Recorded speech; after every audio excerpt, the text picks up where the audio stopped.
ಜಿಲ್ಲಾಧಿಕಾರಿ ಕಚೇರಿಗೆ 5 ಕಡೆ ಬಾಂಬ್ ಇಟ್ಟು ಸ್ಫೋಟಿಸುವುದಾಗಿ ಬೆದರಿಕೆ ನೀಡಿದ ಇಮೇಲ್ ಸೋಮವಾರ ಸಂಜೆ ಹಾಸನ ನಗರದಲ್ಲಿ ಕೆಲಕಾಲ ಆತಂಕ ಸೃಷ್ಟಿಸಿತು. ಗದಗ, ಮಂಗಳೂರು, ಹಾಸನ ಸೇರಿದಂತೆ ರಾಜ್ಯದ ಹಲವು ಜಿಲ್ಲೆಗಳಿಗೆ ಒಂದೇ ರೀತಿಯ ಬೆದರಿಕೆ ಸಂದೇಶ ಕಳುಹಿಸಲಾಗಿದ್ದು, ಹಾಸನ ಡಿಸಿ ಕಚೇರಿಗೂ ಅನ್ನಾ ಅಶ್ವಿನ್ ಶೇಖರ್ ಎಂಬ ಹೆಸರಿನ ಮೂಲಕ ಮೇಲ್ ಬಂದಿದೆ. ಜಿಲ್ಲಾಧಿಕಾರಿ ಕೆಎಸ್ ಲತಾಕುಮಾರಿ ಅವರು ಅಧಿಕಾರಿಗಳ ಸಭೆ ನಡೆಸುತ್ತಿದ್ದ ವೇಳೆ ಮೇಲ್ಗಮನಕ್ಕೆ ಬಂದಿದ್ದು, ತಕ್ಷಣವೇ ಅವರ ಪ್ರಿಂಟ್ಔಟ್ ಪಡೆದು ಎಫ್ಐಆರ್ ದಾಖಲಿಸಲು ಉಪವಿಭಾಗಾಧಿಕಾರಿ ಎಸಿ ಜಗದೀಶ್ ಗಂಗಣ್ಣನವರ್ ಅವರಿಗೆ ಸೂಚಿಸಿದರು. ಡಿಸಿ ಆದೇಶದಂತೆ ಪೊಲೀಸರು ಪ್ರಕರಣ ದಾಖಲಿಸಿಕೊಂಡರು. ತಕ್ಷಣ ಕಾರ್ಯಪ್ರವೃತ್ತರಾದ ಹಾಸನ ಡಿವೈಎಸ್ಪಿ ಗಂಗಾಧರಪ್ಪ ನೇತೃತ್ವದ ಪೊಲೀಸ್ ತಂಡ ಬಾಂಬ್ ನಿಷ್ಕ್ರಿಯ ದಳ ಹಾಗೂ ಶ್ವಾನದಳ ಡಿಸಿ ಚೇಂಬರ್ ಸೇರಿ ಕಚೇರಿಯ ಪ್ರಮುಖ ಭಾಗಗಳಲ್ಲಿ ಸೂಕ್ಷ್ಮ ತಪಾಸಣೆ ನಡೆಸಿತು. ಆದರೆ ಯಾವುದೇ ಸ್ಫೋಟಕ ವಸ್ತು ಪತ್ತೆಯಾಗದ ಹಿನ್ನೆಲೆಯಲ್ಲಿ ಇದೊಂದು ಹುಸಿ ಬಾಂಬ್ ಬೆದರಿಕೆ ಎನ್ನುವ ಶಂಕೆ ವ್ಯಕ್ತವಾಗಿದೆ. ಇಮೇಲ್ನಲ್ಲಿ ತಮಿಳುನಾಡಿನ ಎಲ್ಟಿಟಿಇ ಕಾರ್ಯಕರ್ತರು ಹಾಗೂ ಪಾಕಿಸ್ತಾನ ಐಎಸ್ಐ ಉಲ್ಲೇಖಿಸಿರುವುದು ಗಮನ ಸೆಳೆದಿದೆ. ತಮಿಳುನಾಡು ಚುನಾವಣಾ ಸಂದರ್ಭದಲ್ಲಿ ಗೊಂದಲ ಸೃಷ್ಟಿಸಲು ಇಂತಹ ಬೆದರಿಕೆ ಪ್ರಯತ್ನವಾಗಿರಬಹುದೆಂಬ ಅನುಮಾನವೂ ಮೂಡಿದೆ. ಗಮನಾರ್ಹ ಅಂಶವೆಂದರೆ ತಪಾಸಣೆಗಾಗಿ ಸಭೆ ಸ್ಥಗಿತಗೊಳಿಸುವಂತೆ ಮನವಿ ಮಾಡಿದರೂ ಜಿಲ್ಲಾಧಿಕಾರಿ ಲತಾಕುಮಾರಿ ಸಭೆಯನ್ನು ಮುಂದುವರೆಸಿದರು. ಪೊಲೀಸರು ಹಾಗೂ ಬಾಂಬ್ ದಳ ಪರಿಶೀಲನೆ ನಡೆಸುತ್ತಿದ್ದ ನಡುವೆಯೂ ಸಭೆ ಮುಂದುವರೆದಿದ್ದು, ಯಾವುದೇ ಅಹಿತಕರ ಘಟನೆ ಸಂಭವಿಸಿಲ್ಲ.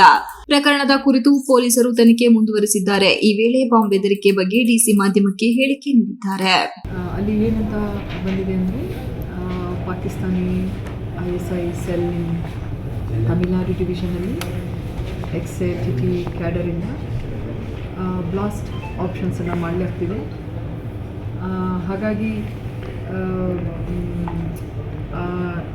ಏನು ಅದು ಆ ಥರ ಒಂದು ನಮಗೆ ಮೇಲ್ ಬಂದ ತಕ್ಷಣ ನಾವು ಈಗ ಆಲ್ರೆಡಿ ಪೊಲೀಸ್ ಅವರಿಗೆ ದೂರನ್ನು ಕೊಟ್ಟಿದ್ದೇವೆ. ಅದರ ಮುಖಾಂತರ ನಮ್ಮ ಅಸಿಸ್ಟೆಂಟ್ ಕಮಿಷನರ್ ಹಾಸನ್ ಅವರು ಎಫ್ಐಆರನ್ನು ದಾಖಲಿಸಲಿಕ್ಕೆ ಕೊಟ್ಟಿದ್ದಾರೆ. ಆಗಲೇ ದಾಖಲಾಗಿದೆ. ಅದರ ಜೊತೆಯಲ್ಲಿ ನಾವು ನಿವೇದನೆಯನ್ನು ನಮ್ಮ ಗೌರವಾನ್ವಿತ ಪ್ರಿನ್ಸಿಪಲ್ ಸಿವಿಲ್ ಜಡ್ಜ್ JMFC ನ್ಯಾಯಾಲಯಕ್ಕೆ ನಾವು ದಾಖಲೆ ಮಾಡ್ತಾ ಇದ್ದಾರೆ. ಸೊ ಹಾಗಾಗಿ ಅದರ ಜೊತೆಯಲ್ಲಿ ಈಗ ಪೊಲೀಸ್ ಸ್ಕ್ವಾಡ್ ಅವರ ಟೀಮ್ ಜೊತೆಯಲ್ಲಿ ಬಂದು ನಮ್ಮ ಜಿಲ್ಲಾ ಪೊಲೀಸ್ ಸ್ಕ್ವಾಡ್ ನಮ್ಮ ಎಲ್ಲ ಹಾಸನ ಜಿಲ್ಲಾಧಿಕಾರಿ ಕಚೇರಿಯ ಎಲ್ಲ ಮೂಲೆಗೂ ಸ್ಕ್ವಾಡನ್ನು ನೋಡಿ ಪರಿಶೀಲನೆ ಮಾಡಲಾಗಿದೆ. ಯಾವುದೇ ಗಂಭೀರ ವಿಷಯ ಇಲ್ಲ, ಪ್ಯಾನಿಕ್ ಆಗೋದು ಬೇಕಾಗಿಲ್ಲ. ಮೊದಲನೇದಾಗಿ ಈ ಇಮೇಲ್ ಬಂದಿರೋದು ಅದರ ಅಥೆಂಟಿಸಿಟಿ, ಅದರ ಸತ್ಯಾಸತ್ಯತೆಯನ್ನು ಪರಿಶೀಲನೆ ಮಾಡಬೇಕಾಗ್ತದೆ.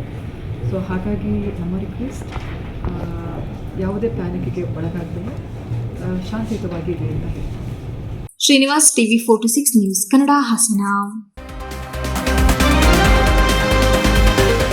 You are watching TV 46 News Kannada.